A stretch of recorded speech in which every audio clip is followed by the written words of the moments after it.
Hello, bachcho. Let's read the question. The question says, assertion. A cerebellum is related with skillful voluntary movement and involuntary activity like body balance, equilibrium, etc.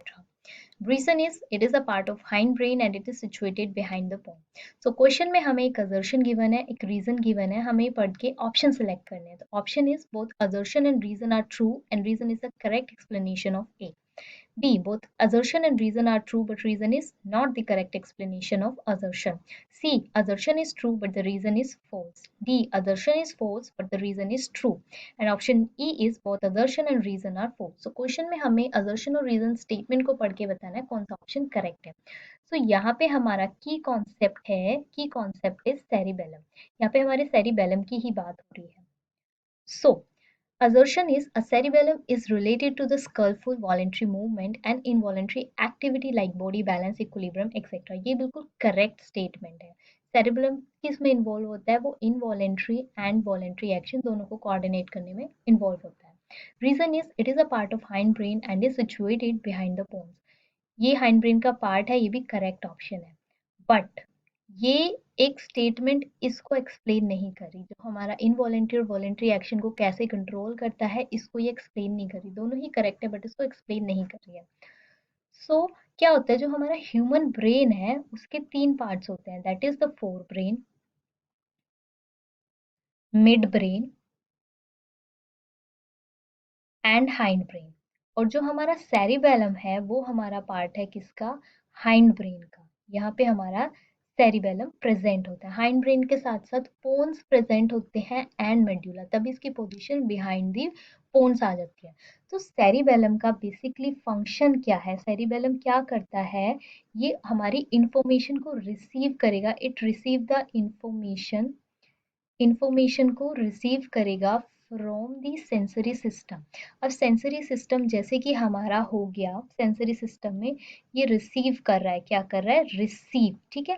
Sensory system में जैसे कि हमारा हो गया spinal cord हो गया. ठीक है. स्पाइनल कोड हो गया और जितने भी हमारे अदर पार्ट्स ऑफ ब्रेन, वहां से जो भी हमारी इंफॉर्मेशन आएगी उसको रिसीव करेगा और उसको कोऑर्डिनेट करेगा. क्या करेगा? Coordinate. Coordinate in the sense कि वहां से जो भी इंफॉर्मेशन आ रही है चाहे वो उनको वॉलेंट्री एक्शन की हो, इनवॉलेंट्री, यानी कि ये वॉलेंट्री, जो वॉलेंट्री चीजें होती हैं उनको मेंटेन करेगा एंड इनवॉलेंट्री. वॉलेंट्री में हमारा क्या क्या आ जाता है? वॉलेंट्री में हमारा जैसे कि पोस्चर हो गया. अब स्पाइनल कोड है, वहां से इंफॉर्मेशन आ रही है कि हमें सीधा बैठना है, पोस्चर बनाना है, तो वॉलेंट्री एक्शन में आ गया. तो इसको मेंटेन करता है, रिस्पॉन्सिबल होता है फॉर कोऑर्डिनेटिंग. जैसे पोस्चर हो गया, बैलेंस करना है किसी को कोई स्पीच देनी है, स्पीच के साथ कोऑर्डिनेट करना है, ये सब हमारा किसका पार्ट होता है? वॉलेंट्री एक्शन का.